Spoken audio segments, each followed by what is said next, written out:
menarik sekali melihat aksi kejutan yang diberikan dari Bank Sentral Amerika Serikat dan juga Bank Indonesia ini, di mana tadinya pasar berekspektasi mungkin BI masih akan menahan 1 bulan lagi, tapi ternyata langsung dipotong sebelum The Fed benar-benar meresmikan pemotongan suku bunga ini, bahkan sebesar 50 basis point begitu. Anda lihat seperti apa dampaknya untuk pasar keuangan kita hingga akhir 2024 nanti? Jadi yang pertama nih ada elemen surprise-nya ya, Mbak Nika. Karena kan dari keterangan Bank Indonesia juga sebenarnya ya sama dengan konsensus pasar, BI ini baru akan menurunkan di akhir tahun di kuartal 4 ya.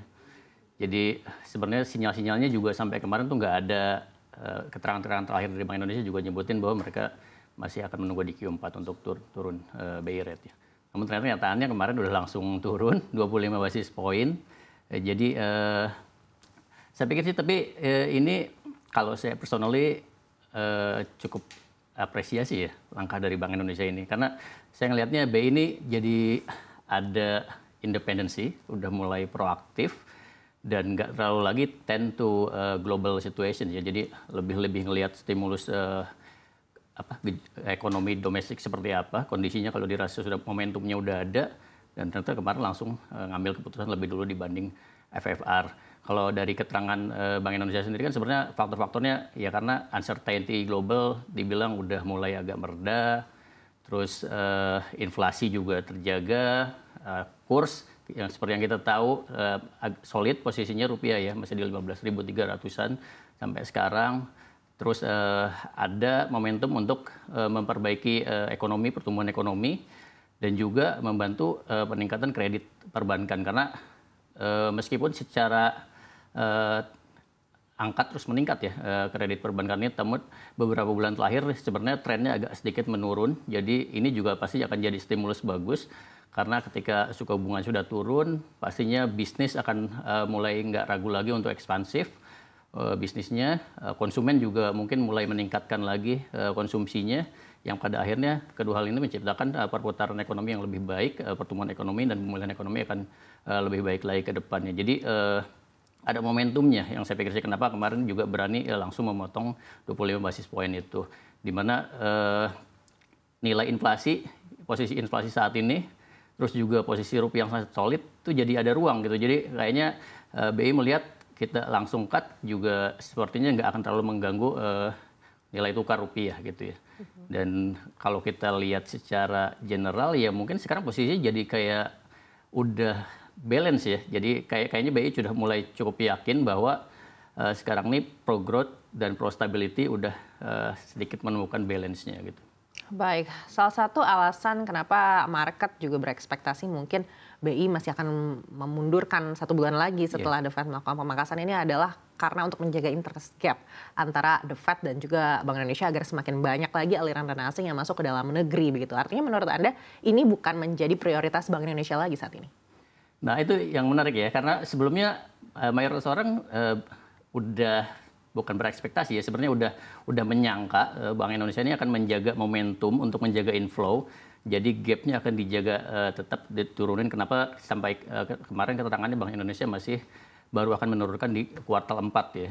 Tapi ternyata kalau ngelihat, dan saya pikir juga keputusannya juga nggak salah juga, karena ternyata FFR malah turunnya 50 basis point gitu. Jadi gapnya malah lebih besar lagi sekarang, meskipun Bank Indonesia udah menurunkan 25 basis point. Jadi saya rasa sih terkait inflow ini masih tetap akan tetap menarik, karena gapnya juga justru melebar gitu sejak FFR kemarin memotong 50 basis point.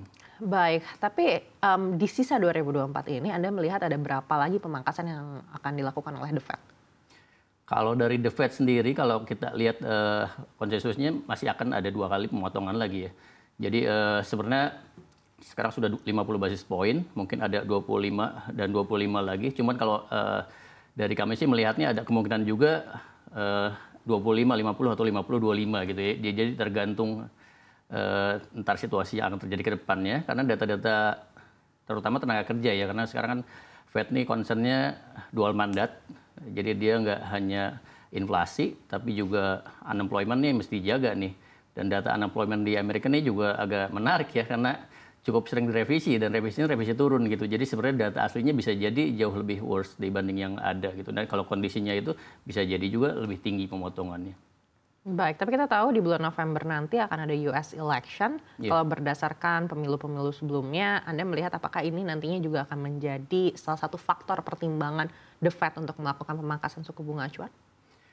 Ini menarik ya kalau kaitin dengan politik karena mungkin kita sempat dengar ya ada statement Trump yang bilang ya kalau dia terpilih dia akan pangkas rate cukup banyak dan cukup sering gitu. Tapi ternyata, tapi dia juga nge-state bahwa kalau bisa sih jangan di-cut sebelum election gitu ya, karena ada tendensi politik. Karena dari kubu sebelahnya, Kamala Harris sebenarnya nggak pernah men-state bahwa dia akan agresif untuk menurunkan suku bunga gitu. Jadi mungkin Trump ngerasa yang tadinya mestinya jadi strategi dia setelah election, kalau dia menang ya udah dipakai duluan gitu kan. Jadi pihak incumbent ini jadi dapat keuntungan karena misalkan kondisi ekonomi ternyata memang membaik, itu jadi nilai tambah untuk mereka gitu. Jadi kalau apakah dampaknya seperti apa? Tapi kalau saya sih melihatnya kalau dari indikator ekonomi aja sebenarnya keputusannya udah tepat ya. Dan Fed nih pastinya nggak mau behind the curve terlalu lama gitu ya.